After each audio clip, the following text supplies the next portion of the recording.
Now, whilst we do not dare speak of Dawn of War 3 here because that is true heresy above anything else, you can't deny that they got the Orc soundtrack bang on. Anyway, today we are going to be talking about potential greenskin units we could be seeing in the future. We know that they are getting a rework, and CA have said that they will be getting one on par with the Empire rework. When can we expect this? I imagine March, April time, but that leaves us with the opportunity to speculate to our heart's desire. So, in this video, I'm going to be going through all lords, heroes, units, and regiments of renown that I want to see with full stat cards that have taken me years to make, which is why I've not uploaded in a while, giving my opinion on what I want, and also how they might play. So, starting with legendary lords in no particular order, Grom the Paunch, obviously being the most requested gobbo for a while now, would actually bring a lot to the table as a legendary lord in multiplayer. Now, I would imagine he would be forced to take a chariot similar to Tic-Tac-Toe with his mount, but I guess he could be on foot, but for the purposes of these stats, he's on his chariot. So Grom being on his chariot gets your basic traits of being on a chariot: anti-infantry, armor-piercing, armoured, but we will go into more detail on that. But of course, Grom, from eating all that troll meat to get those gains, has given him regen. Now, greenskins have always struggled with lord sniping tactics. I mean, Spirit Leech is their worst enemy, but Grom would be the first lord to give them a bit of breathing room in that area. However, most units that have regen in Total War Warhammer usually have weakness to fire, especially trolls, so this begs the question, would he have it? Obviously regen and being on a chariot is very powerful, and would the chariot have weakness to fire? I mean, in my opinion, it should not, and it could be added in future if he's too powerful, but you have to let me know in the comments what you think about that sort of area. Now, moving on to his stats, I gave his armor 80, which is on par with Orc board chariots, so I felt that was a good place to have it. Obviously, he will have a ward save, which we will touch on, so we don't want his armor to be too high. His leadership, 75, on par with Grimgor Ironhide and Skarsnik, standard for greenskin lords. Now, as for his speed, he is being pulled by 3 giant wolves and not pigs, so I feel his speed should demonstrate that. Giving him 78 is a lot, but I feel this would help with his lower leadership than other legendary lords to help him retreat and regen quicker, or to get out of danger or skirmish with his chariot. Now, for his melee attack, 32, this is on par with a High Elf Noble on a chariot, which I felt was a good unit to base some stats around. Of course, magical attacks to avoid units with any physical resistance, since his Axe of Grom or Elf Biter is magical, so magical attacks makes perfect sense. His melee defense is 42, he is going to be a big target on that chariot with a big hitbox, so I felt this was going to be needed, otherwise he probably would get killed very quickly in combat. Now, his weapon strength is split between armor piercing damage and anti-infantry damage at 300, the exact same as a High Elf Noble, and once again, I feel that would be a perfect area for Grom to sit at. Lastly, his charge bonus is 74, the same as a Noble. I feel his charge should not be on par with an Orc board chariot, but also not as weak as a Goblin Wolf chariot, so 74 felt like a nice sweet spot for him. Now, Grom will have missile resistance just like any other lord at 15%, encouragement for nearby troops. I mean, Grom does have Grom's Wag, which gives goblins better melee attack, but in Total War Warhammer, it should be just a normal Wag since it basically already does that. Foe Seeker and Deadly Onslaught perhaps to make up for that though. But moving on to his first ability, we have Lucky Banner. I mean, I'm sorry for the potato quality of the picture, but that's the best I could get. I mean, I feel this should be like any other ward save, giving him 66% damage resistance for 18 seconds. It did say that this could avoid wounds and mortal wounds, so this would make sense. And this would be a nice little get out of jail free card for Grom that could be used when he's tied up in combat, and perhaps have a cooldown of around 90 seconds because it would be quite powerful. The second ability, Companion, which is Niblet who attacks with its slasher, I feel should be increased melee attack, not by much, maybe around 10 or 15, something you could use before going into combat. I mean, I know Niblet is not an actual ability on tabletop, but they could add some sort of purpose to him being there since it does say he has an attack. Or they might treat him just like Skarsnik and Gobbler, where they attack together with the wolves anyway. So Grom's only item I would see being Elf Biter. His other ones like Elf Bane and Immune to Fear Elves could be added, but I see it unlikely, maybe something in campaign. But Elf Biter, however, would be an increased weapon strength and armor piercing damage, since most elves wear armor. I would see that fitting quite nicely. Obviously a cooldown of about 30 seconds. Lastly, touching on Grom's health, I feel it should be around 4,000 in the middle of Greenskin Lords. I mean, he does have regen, which will make up most of it, and you don't want his health to be too high like Frog's. But as for his cost, you will most likely take him for the chariot, so I would see him costing around 2,000 with all his abilities and his items. I mean, he's not a caster like Wurzag or Azag, so he should not cost as much as them. So, moving on to my second Legendary Lord choice. Now, don't start screaming at me going, "Ree! He's dead!" because we all know by now CA can add whoever they want, and Gorbad Ironclaw deserves a spot, at least as an FLC in the future if we don't get him in a Lord pack. I mean, for so long now, I've wanted an Orc Warboss that I can bring that puts up a fight against other Legendary Lords in a 1v1. I mean, Grimgord is just too risky to bring in multiplayer. I mean, he gets Spirit Leeched, he gets Cycle Charged, and hopefully Gorbad could be the Greenskin's equivalent of Tyrion for the High Elves. Now, running over some stats, Gorbad is a beast. Armoured, armour piercing, melee expert and duelist, obviously making him a great lord for taking out other heroes and lords. For his armour, 110, I mean for a cav unit that's very good, and with his armoured pink I think that is justified, but it's under Grimgor, so you know he won't be better in everywhere. His leadership is 75, up there with other lords on par with Grimgor and Skarsnik, which I feel is standard for Greenskin lords. His speed, 62, is the exact same as Wurzag on his pig, so it fits well, and making it any faster would be taking the piss. So his melee attack is 75, and you might say that's higher than Grimgor, but Gorbad basically has the fantasy equivalent of a 40k power claw and a giant axe in the other, so I feel that should be justified, but you can disagree. His melee defense is 60, which is on par with Archaon and Tyrion. I mean, any lower and I feel he will just get bullied by other duelist lords. His weapon strength is 470, split between armor piercing and anti-infantry. I felt Gorbad might have a few playstyles, one being where he goes after legendary lords and heroes, and the other where he gets into the thick of combat and provides bonuses to nearby troops, so the anti-infantry is to make him, you know, sort of great in the front lines. His charge bonus is 80 on his piggy, and it's equal to Wurzag, so I'd say that's fair, but you could also make the case that Gorbad's pigger, why do I keep saying pigger? His pig is stronger, so you could increase it if you want to. So moving on to his abilities, 15% missile resistance is standard in Courage, Foe Seeker and Stand Your Ground of course are all a given as well, but his first ability, the Great Leader, states that he would whip any rabble into an effective fighting force. So when you actually press this button, I would want two things to happen. The first, in a radius around him, is all units get immune to psychology. This would be very similar to the Skaven's Demagoguery ability. The second is increased melee attack. On the tabletop, this would help units' animosity tests, and since that's not really in Total War, I imagine it would be like Gorbad saying, "Oi, there's enemies over there, you better fucking kill them or I'm gonna kill you," making whatever he just said that to rather die at the hands of his enemies than Gorbad himself. This ability would fit into a more supporting Lord playstyle, where Gorbad is in the front lines with goblins and orcs, which just before those units potentially rout, you could pop this and make them fight even longer.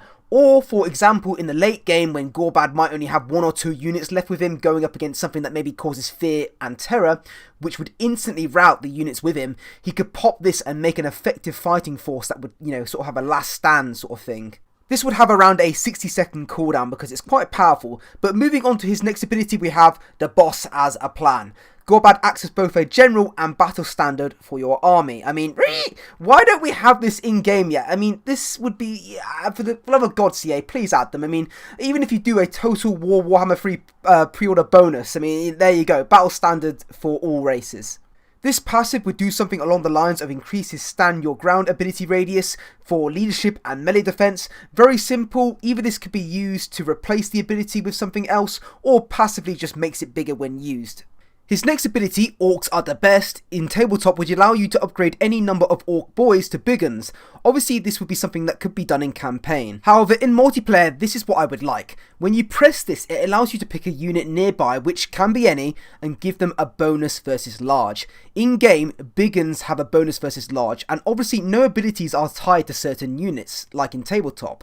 So this I would see being a great utility that you can use on any unit, be that goblin, squig or giant, and give them a bonus versus large. I think this would be absolutely great for Gorbad to have this, but also it could lead to some interesting strats. I would say a 90-second cooldown for that ability seems justified. Moving on to Gorbad's only item, Morglaw the Mangler, or 40k Power Claw. Now this weapon is going to hit hard. When using this ability for 30 seconds, you get magical attacks, increased armor piercing damage, weapon damage, increased melee attack. I feel this weapon should be on par with the Slayer of Kings ability Archeon has. As for Gorbad's health, I put it around 4,500, if on foot 4,000, but with his pig he gets an extra 500, which in my opinion makes sense. As for his cost, I feel we're looking around 1,700, which is very similar to Tyrion and Archeon when with no spells.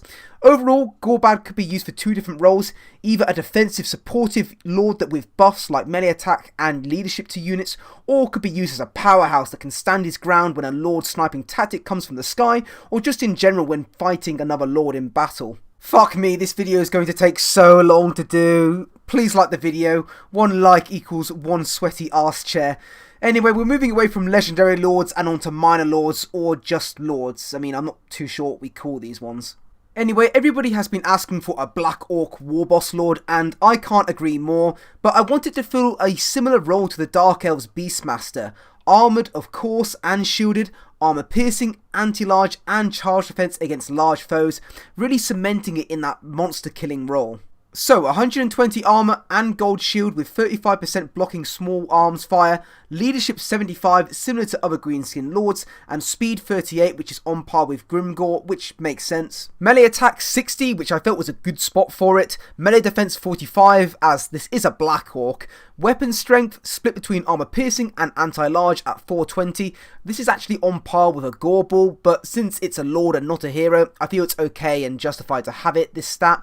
Lastly, his charge bonus is 70, which is the same as Grimgor, but you could reduce it to 50, but I guess that's for debate. Moving on to abilities, he will have the standard missile resistance, encourage, etc. But what I really want for this Black Orc Warboss is to have similar abilities to that of Aeroness Assault Spite. The first is Wheeze bigger and better. The Warboss encourages all his followers to attack the biggest enemy they see. Basically, similar to Kraken's Bane, this passive would give all units in a nearby radius around the Warboss bonus versus large. This would be great to pair with goblins or black orcs, really making this lord scary when bringing large monsters against the greenskins. And if that was not enough, his second ability would be Fight and Endure. Black orcs get into the thickest of combat, and once they see their enemy, nothing can escape them. Basically, this will be your standard snare net ability, giving the greenskins a chance to get onto cav, giant monsters, or chariots and prevent a lot of cycle charging that's coming their way, perhaps with a 90-second cooldown. The Warboss's health would be once again around 4,000, near Grimgor, but I feel he should cost around maybe 1,600. He's definitely going to be a very strong pick, but overall, this Warboss should be a monster hunter, great at taking on anything big coming his way, or buffing up nearby troops to do it instead, and if they can't catch up, he can just use his snare net to pin them in place, or, prevent that cycle charging. On to the Savage Orc Warboss. Similar to the unit, damage dealer, armor piercing since I think he will need it in combat, war paint and anti-infantry. Basically, I want this lord to be similar to a Kroxigor Ancient. I want to see those ballerina twirl animations. Anyway, no armor of course, leadership 68 so not as good as a Black Orc, speed 46 quite fast, and I think that would be a good fit since he's not carrying any armor, so I feel that does make sense. Melee attack 49, I mean it is a Savage Orc so it can be a little high. Melee defense 32, which I feel is a good spot and not too high since he will have that physical resistance. As for his weapon strength, 460 split between armor piercing and anti-infantry. I want this orc to be cleaving through any type of infantry on the battlefield, be that dwarf hammerers to temple guard. Lastly, the charge bonus is 34. He's going to have the wag, so I feel it does not need to be higher. Moving on to his minor abilities, we have 25% physical resistance, Hide in Forest, Frenzy which will buff him up in combat, Foe Seeker and Stand Your Ground, and also the Wag. On to the first major passive ability, the Drums of War. As the greenskins play their drums and chant, Savage Orcs go into a berserk frenzy looking to be the first into combat. This would simply be in a radius around the Warboss, all units would get increased speed by 12%. I think this would be a really cool trait to fit the playstyle of the Savage Orc Warboss and catch up to nearby units. His second ability, Blessed Warpaint. Savage Orcs are known for their tattoos that can make blows bounce and shear off, leaving the skin completely unharmed. What I want is that the Savage Orc Warboss is able to pick any unit and give them a temporary Warpaint sort of buff, which is physical resistance, perhaps 15%, but it could be 25 with a 90-second cooldown. Lastly, the Warboss's health is around 4,700. Since he has no armor, he's going to need all the health he can get. As for cost, I would say around 1,400. Overall, he's not going to be as powerful as other lords you can bring. He's more of a budget lord you can bring when you're trying to bring a wider army, who can buff their speed and also give a unit some physical resistance in combat.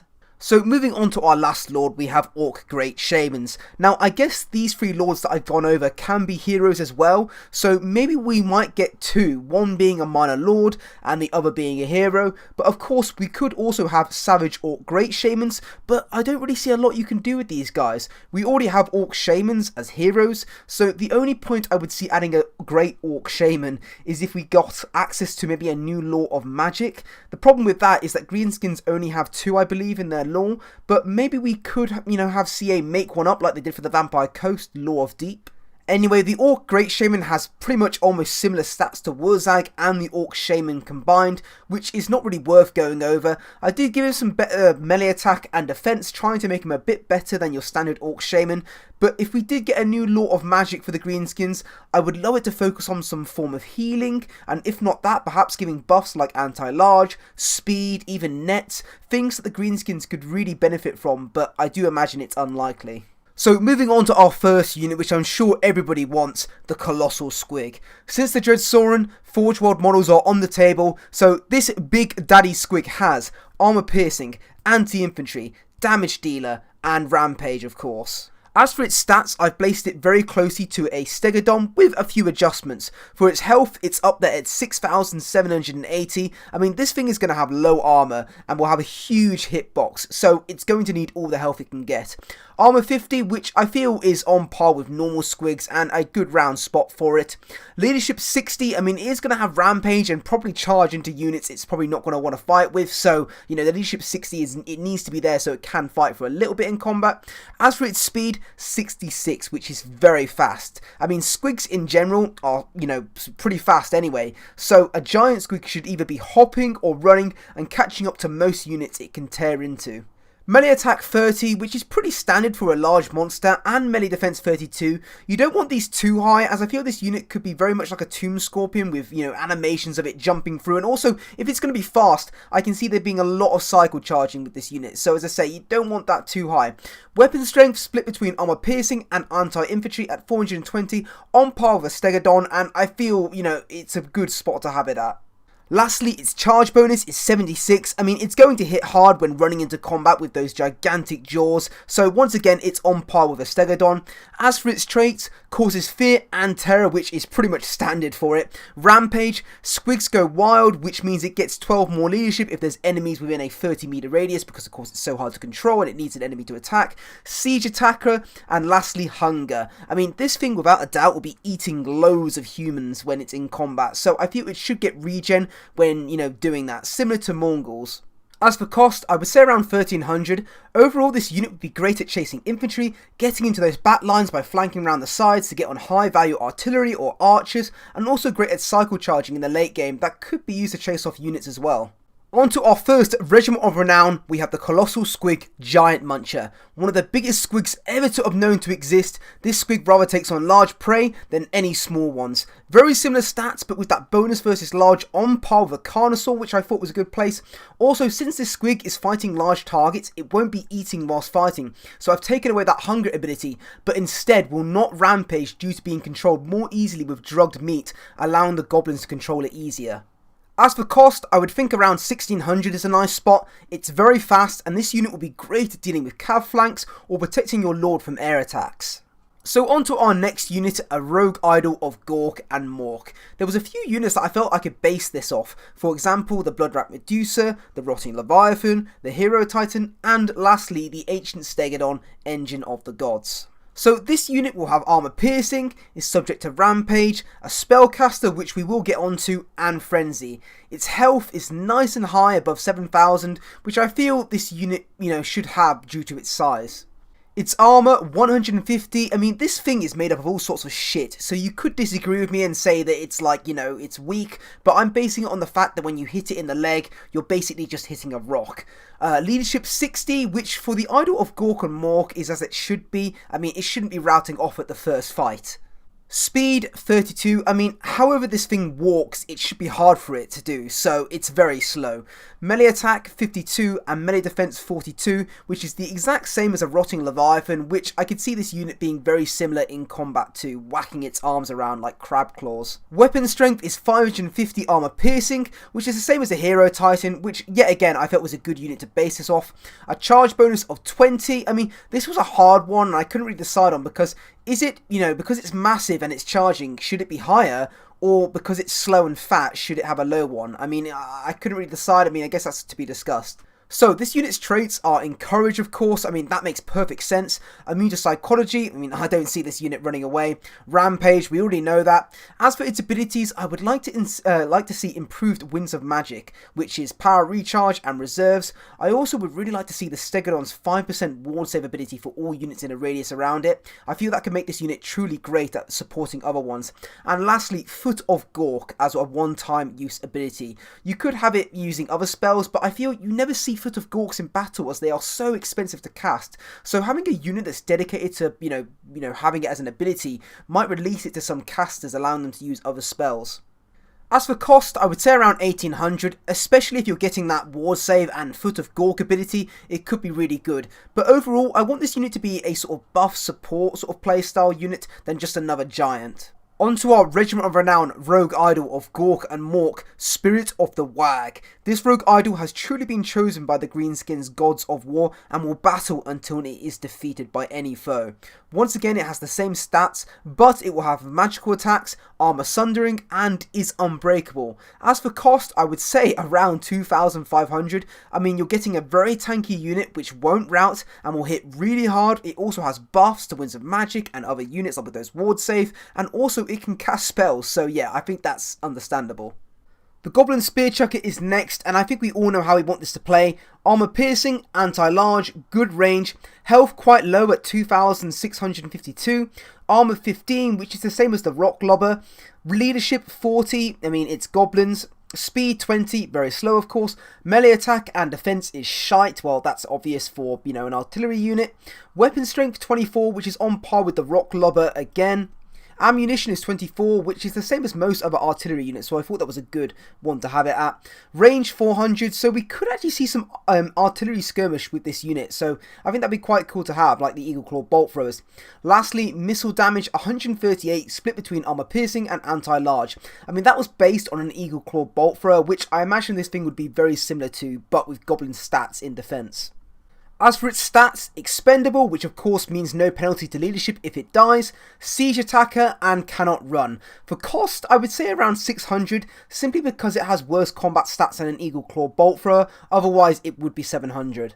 Onto the Regiment of Renown, we have the Goblin Spear Chucker, Grom's Dragon Killer. Now, these goblins are some of the most loyal to Grom and only wish to please their master by killing elves. These guys have used Night Shrouds to make them very hard to find in combat. They will be very similar stats, but will have a bigger missile damage due to them perfecting the Spear Chucker better at killing dragons without breaking. At 193 missile damage, and also because of those Night Shrouds, they have Stalk and Snipe, making them true sneaky dragon killer unit. You could make the argument that these guys have Night Shrouds as an ability rather than like a trait like Snipe and Stalk, similar to the Skaven Smoke Bombs that have a cooldown, and I think that could work too. As for cost, I think we're looking around 1200. It's definitely going to be a good unit, but if it can hide, that's going to make it even better. But the price really depends if they get Stalk and Snipe, or they just get a Night Shroud ability.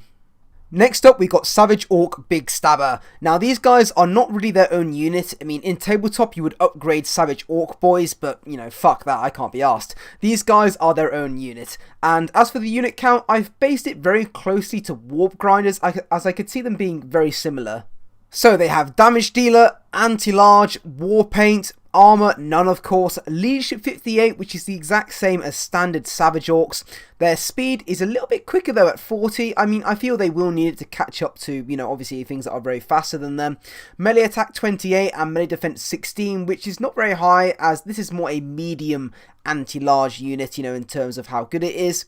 Weapon strength is very high though at 96. I mean, due to their small model count, I feel there should be a high risk, high reward, sort of unit, meaning that if you can keep them alive, they will actually do decent in combat. And it's on par with Skaven Warp Grinders, so, I feel that, could be interesting to see how that plays out. And lastly, their charge bonus is 26, the same as standard Savage Orc Boys. Their health once again represents their model count, making them very risky to bring, but if you can get them into combat, then they're going to be very effective.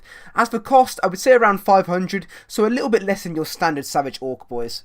Onto their Regiment of Renown, we have the Savage Orc Big Stabber Biggins, the Old Way Hunters.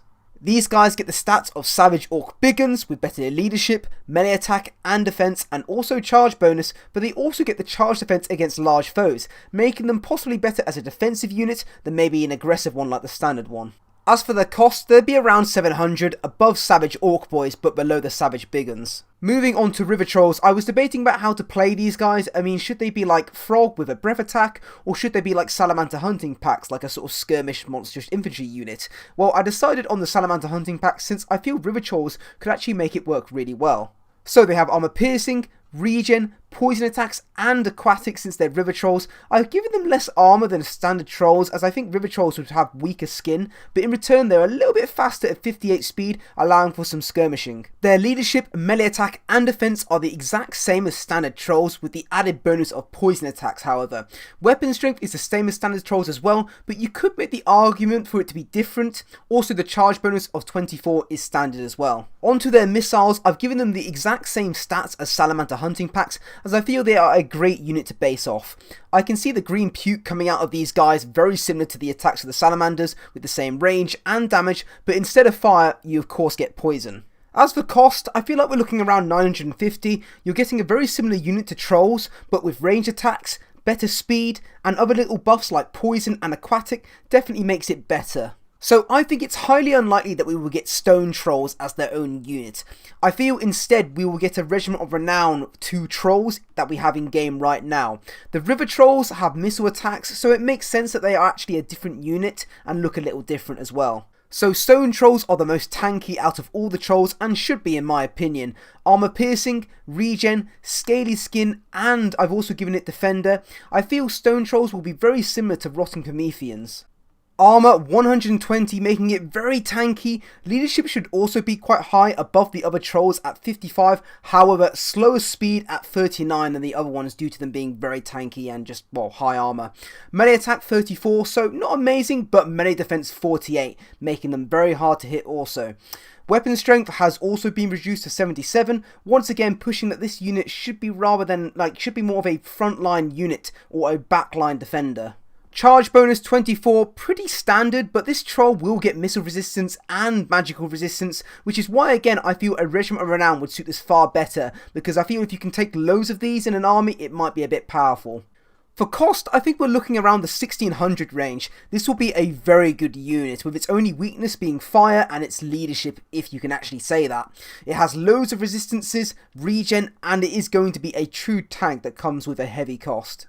So moving on to Snotling Pump Wagons, every DLC has a meme unit and I want this one to be it for the greenskins. Snotling Pump Wagons have a bunch of abilities in tabletop, but for the standard one, this is what I would like. Crap stats, low armor, low melee defense, low attack, but decent anti-infantry weapon strength and charge bonus. Of course, these guys do have an ability called Exploding Spores, basically a range attack with no armor saves. So the way I thought it could be done is maybe you can bring like 2 or 3 of these guys in a match, send them forward onto the enemy front line, and they can use these exploding spores maybe twice to do huge amounts of damage to infantry, and then after that they can just cycle charge and die. For this, I'm thinking around 400 on cost. These guys will be your greenskins equivalent of bloated corpses to a sense. I mean, I see no point in adding another chariot to the greenskins since they already have so many, so I feel a high risk, high reward unit could be really fun. Onto our Regiment of Renown, we have the Snotlings Buzz. On tabletop, they had a few upgrades, and the two that I'm basing this off is Outrigger, which is when the pump wagons were fitted with a sail, making them even faster, hence the speed 90, and Flappers, which were crewed wings attached to the side, allowing for the pump wagon to have short jumps across obstacles. Obviously, we can't do that in Total War, so Perfect Vigor seems like a good alternative. Obviously there are two other abilities, Spiky Roller and Giant Exploding Spores, but I feel like if that's part of the Regiment of Renown, then the standard ones won't get used, but then again it's a meme unit, so who the hell cares. For cost, I want to be able to bring 3 of these things and just send the Snotlings to their deaths in a multiplayer battle, so maybe 400, but you can disagree with me and give me your ideas in the comments. For the love of God, we need Orc Spear Boys. I mean, if we don't get this unit in a DLC, then somebody is not doing their job right. I mean, it's very easy to add as well. Basically, it's just your normal Orc Boys with worse melee attack, weapon strength, and charge bonus in exchange for juicy anti-large and charge defense against large foes. I mean, I would say this unit could cost around 450, the exact same as standard Orc Boys, since they are basically the exact same unit.